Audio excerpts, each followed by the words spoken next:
โอเคครับมารีแคปกันครับ EP นี้ EP นี้ก็ต่อจาก EP ที่แล้วเขาเป็นแฟนกันแล้วเนาะก็เป็นพาร์ทของความหวานได้แบบว่าอยู่ด้วยกันนู่นนี่นั่นนะแต่ก็ไม่ขี้ตอนนะเติมความหวานเหมือนกับความหวานประมาณสักพาร์ทครึ่งแล้วก็ปามาด้วยคอนฟ lict เต็มไปหมดเลยนะครับผมคอนฟ lict อันนี้ก่อนตัวละครอื่นก่อนเขาก็เริ่มมีเคลียร์กันว่านาทีกับแทนที่มีเรื่องราวของความที่เหมือนแทนเขาแอบชอบนาทีแหละแต่นาทีเขาก็รู้สึกว่าเขาอาจจะไม่รักแทนนะ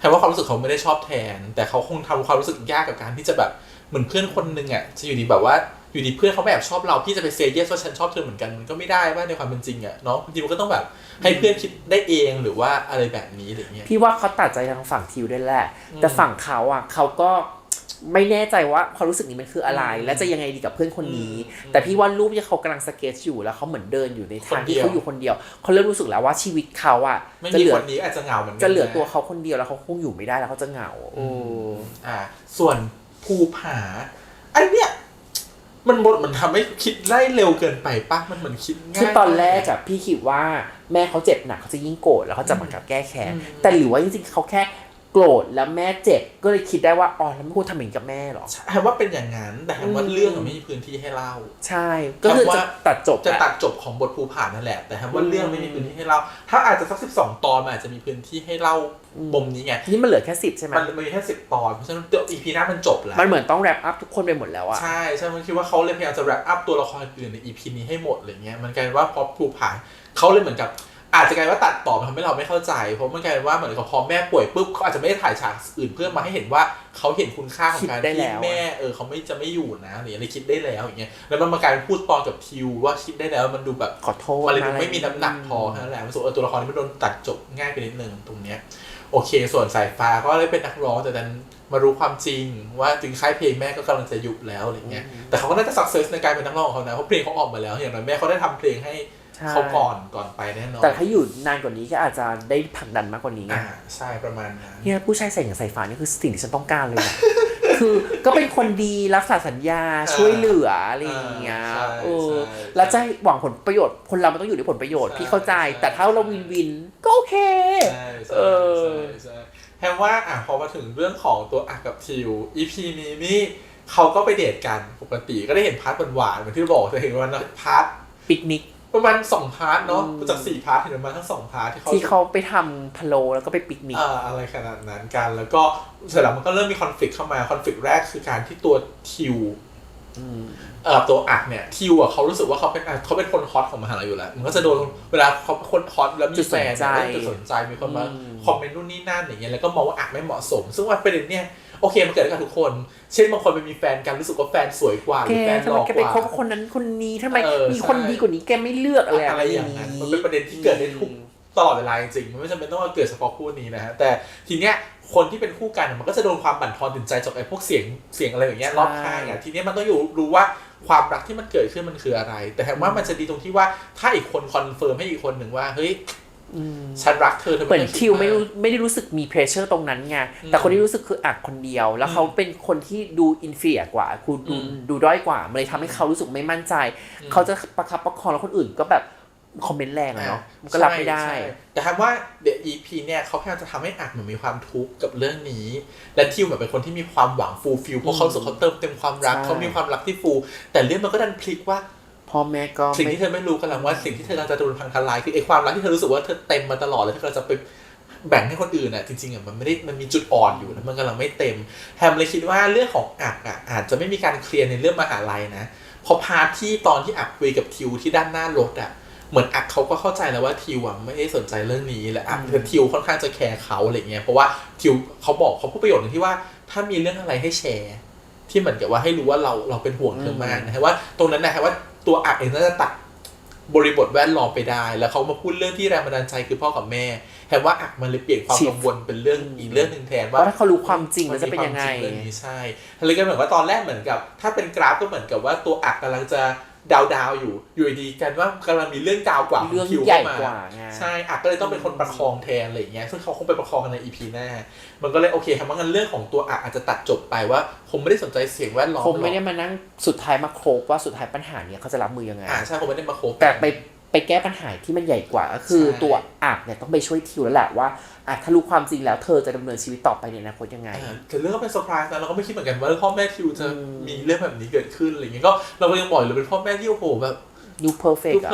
เข้าใจลูกช่วยเหลือมีอาชีพการงานนู่นนี่ก็ปล่อยลูกได้ทำในสิ่งที่ตัวเองชอบอะไรเงี้ยแต่มันทำให้เราเห็นว่าในความเพอร์เฟกต์นั้นจริงๆมันก็มันเป็นแค่การแสดงบางทีมันไม่ได้มีอยู่จริงมันไม่มีอะไรเพอร์เฟกต์ไปซะทุกอย่างอย่างเงี้ยแปลว่าในมุมของอักตอนแรกโอเคดีว่าอักเขาพูดประโยชน์นึงออกมาตรงที่ว่าเพราะเขาคิดไงว่ามันเป็นเรื่องของเขาเรื่องของตัวทิวเองเขาเป็นคนนอกเขาไม่ควรพูดแต่จริงๆเห็นว่าเขาเปิดผิดไปหน่อยเนอะถ้าเป็นเราเมื่อกี้เราคิดบทเราคิดว่าถ้าเราเป็นเราจะพูดกับทิวยังไงเราคงจะบอกก่อนว่าเราเข้าใจเราไม่ได้โกหกแต่เรามองว่ามันเป็นเรื่องของครอบครัวอยู่และเป็นเรื่องของพ่อแม่เราไม่รู้พ่อแม่เป็นปัญหาอะไรเราเลยปล่อยให้เขาเป็นคนพูดดีกว่าอะไรเงี้ยเราไม่อยากจะเป็นคนที่เราเลือกที่เป็นคนพูดเองแต่เขาได้ไปเปิดเรื่องของการที่บอกว่าฉันก็ไม่มีพ่อแม่เหมือนกันฉันก็เลยเหมือนฉันต้องเข้าใจเรื่องนี้ดีที่สุดมันเลยเหมือนเป็นการคำพูดแบบนี้มันเป็นการเหมือนข่มอีกฝั่งนึงก่อนว่าแกต้องฟังฉันผ่านเรื่องนี้มาก่อนแต่อีกคนนึงมันเพิ่งเจอเรื่องเนี้ยมันจะไม่เข้าใจไงพี่ว่ามันเป็นสไตล์ผู้ชายตรงๆแหละแต่เอาจริงๆคือสำหรับพี่นะที่มองว่าทิวคิดว่าเรื่องนี้มันคือเรื่องใหญ่มากแต่สำหรับตัวอักเขามองว่าเรื่องนี้มันคือเรื่องเล็กมากที่กูเจอมามันใหญ่กว่านี้มันเหมือนเรามองคนละทางมันก็เลยทำให้รู้สึกว่าเขาพูดไปแบบนั้นเพื่อบางทีว่าเนี่ยมึงดูอย่างกูสิกูยังผ่านมาได้เลยอะไรอย่างเงี้ยว่าไม่มึงแค่เรื่องแค่นี้มันมึงไม่เข้าใจอะไรอย่างเงี้ยจริงๆแปลว่าตรงนี้มันเป็นจุดแปลว่ามันสอนอะไรรู้ไหมว่าเวลาเราเจอเพื่อนจริงๆในชีวิตจริงของเราหรือเจอใครก็ตามเราไปพูดปลอบใจเขาว่าเราจะชอบเปรียบเรื่องเขากับเรื่องตัวเองและต้องอย่าลืมว่าแต่ละคนมีแบ็คกราวด์ชีวิตกันไม่เหมือนกันแล้วเราจะชอบคิดว่าเรื่องของคนอื่นอาจจะเป็นเรื่องเบาๆเช่นสมมติคนอื่นบอกโหปัญหาอกหักใหญ่มากโอ้ยกูอกหักมาเป็น10 คนแล้วมันเรื่องเล็กมากเลยแต่สำหรับเขาอาจจะเป็นเรื่องใหญ่ก็ได้บางทีมันคือความเข้าใจกันว่าปัญหาใครใหญ่หรือปัญหาใครเล็กมันอยู่ที่ตัวคนนั้นเขามีเรียนความประสบการณ์การเผชิญปัญหามามากน้อยแค่ไหนจริงๆที่บริษัทพี่ตอนนี้เขามีการทำ culture ใหม่เป็นการโคชชิ่งเขาบอกว่าจริงๆแล้วเนี่ยคนเรามันไม่ต้องการหรอกคำตอบเขาแค่ต้องการคนใส่ใจคนที่เข้าใจและคนที่แบบพร้อมที่จะรับฟังแล้วหลังจากนั้นพอถ้าเกิดเราโอเพ่นกันขนาดนั้นเราเล่าเหตุการณ์ต่างๆเรารู้สึกดีขึ้นบางทีเขามีคำตอบอยู่ในตัวเขาแล้วเดี๋ยวเขาก็ไปจัดการเขาเองได้แต่เขาแค่ต้องการคนที่ฟังเราแค่นั้นเองใช่เพราะงั้นบางทีเราไปจัดอะไรบางอย่างในชีวิตของเราบางทีเราจัดด้วยพื้นฐานความคิดของเราแต่บางทีเราลืมเอาเขามาใส่ใจเขาเรียกว่าเอมพาธีเนาะคือเอาใจเขามาใส่ใจเราว่าอาจจะลืมตรงนั้นไปนิดนึงมันเลยเผลอพูดประโยคว่าฉันแบบผ่านเรื่องนี้มาก่อนมันเป็นเรื่องแบบธรรมดามากฉันต้องเข้าใจเธอมากที่สุดสิแต่ในมุมของทิวมันเหมือนกับฉันเพิ่งเจอเรื่องนี้มาแล้วเขาได้ไปพูดประโยคนั้นทีหลังตรงที่ว่าฉันบอกไม่ได้เพราะฉันเป็นคนนอกแต่พูดด้วยอารมณ์โกรธไปแล้วแบบลุกขึ้นเสียงไปแล้วแต่ว่าถ้าเขาเปลี่ยนนิดนึงก็จะดีขึ้นอะไรเงี้ยพอมันเป็นอย่างนี้ปุ๊บตัวทิวก็เลยเหมือนที่พี่แอนบอกคือหาคนรับฟังแต่ไม่มีคนรับฟังแล้ววันนี้เหมือนกลายเป็นโดนโกหกแทนอะไรเงี้ยมันเหมือนสุดท้ายตอนแรกฉันก็ไม่ได้มองว่าเธอผิดนะแต่เธอเป็นคนหนึ่งที่โกหกฉันนั้นก็ผิดไปด้วยก็ยิ่งโกรธไงคราวนี้ก็โกรธคนก็พูดด้วยอารมณ์เสียอยู่มันก็พาไปเสร็จทุกเรื่องเนาะสุดท้ายก็ออกไปก็ไปเจอกับตัวละครลับก็คือพี่จิมี่พี่จิมี่เสียงโอ้ยฉันแต่ฉันเดาว่าเขาน่าจะเป็นพี่น้องกันแล้วมาช่วยอันล็อกความรู้สึกที่มันเกิดขึ้นกับครอบครัวเขานั่นแหละคงไม่น่าจะซับซ้อนไปมากกว่านี้แล้วแต่ว่าเขาอันล็อกตัวทิวแต่ถามว่าตัวอักจะเข้าใจว่าเขาเป็นคนอื่นคือตัวอักจะเข้าใจว่าไอ้นี่คือใครเป็นผู้ชายที่ไหนมายืนกอดกันหน้าบ้านแล้วก็ว่าไม่รู้ว่าละครจะไปใส่ฟิลลิ่งแบบคลีเช่หรือเปล่าที่อารมณ์เหมือนกับแบบเดี๋ยวหมอจิมไอตัวพี่ซันเนี่ยจะต้องเหมือนกับว่าทำเป็นแบบยั่วให้อักโมโหหมดแล้วมั้งมันหลายรอบแล้วฉันว่าพอแล้วเถอะใครสายฟ้าฉันว่าไม่ไหวแล้วมันพอแล้วแต่พี่ว่าเขาจะไม่ได้หึงหวงแล้วแหละเขาจะเริ่มสุขไม่มั่นใจหรือเปล่าไงแต่ดูจากตัวอย่างแล้วเหมือนเขาต้องพิสูจน์ตัวเองมากขึ้นนะว่าเขาพร้อมจะยืนอยู่ข้างทิวได้อะไรเงี้ยเขาอาจจะรู้สึกว่าทำไมแทนว่าที่เขาโกรธไม่ใช่โกรธเพราะว่าทิวไปกอดคนอื่นแต่เขาโกรธที่ว่าทำไมเขาไม่ควรจะเป็นคนอยู่ตรงนั้นเขาต้องอยู่ตรงนั้นที่ทิวกอดเขาต้องเป็นแบบนั้นเนี่ยพี่ว่าเขาก็โกรธตัวเองพี่ว่าเขาคิดได้เขาถึงจะเดินมาขอโทษนะจริงๆที่เขากลับมาที่บ้านบ้านทิวพี่ว่าเขาจะมาขอโทษเขาอาจจะคิดได้ว่าเขาพูดผิดไปเขาเลยมาขอโทษคิดแบบนั้นเหมือนกันทีนี้ก็ต้องรอดูว่า EP หน้าเป็นยังไงทีเนี้ยถ้าเราเห็นเนี่ยเรื่องมันโคตรเหมือนเจ้าชายน้อยจริงๆแต่เจ้าชายน้อยปุ๊บมาเจอจิ้งจอกแล้วด้วยประโยคโค้ดที่ว่าในหนังสือคือสิ่งสำคัญไม่อาจรับรู้ได้ด้วยตาแต่สัมผัสได้ด้วยใจก็คือประโยชน์ของจิ้งจอกแล้วสุดท้ายวันนี้จิ้งจอกก็เอาดอกไม้เหมือนกันในเจ้าชายน้อยเลยว่า เจ้าชายน้อยกลับไปหาดอกไม้ของดาวตัวเองกลับไปแล้วก็ดอกไม้ไปดูด้วยแต่วันเนี้ยที่เราเห็นชัดๆคืออะไรพอวันที่เจ้าชายน้อยเอาดอกไม้กลับไปหาด้วยตัวเองสุดท้ายเจ้าชายน้อยมาเรียนรู้เรื่องความรักมากขึ้นว่า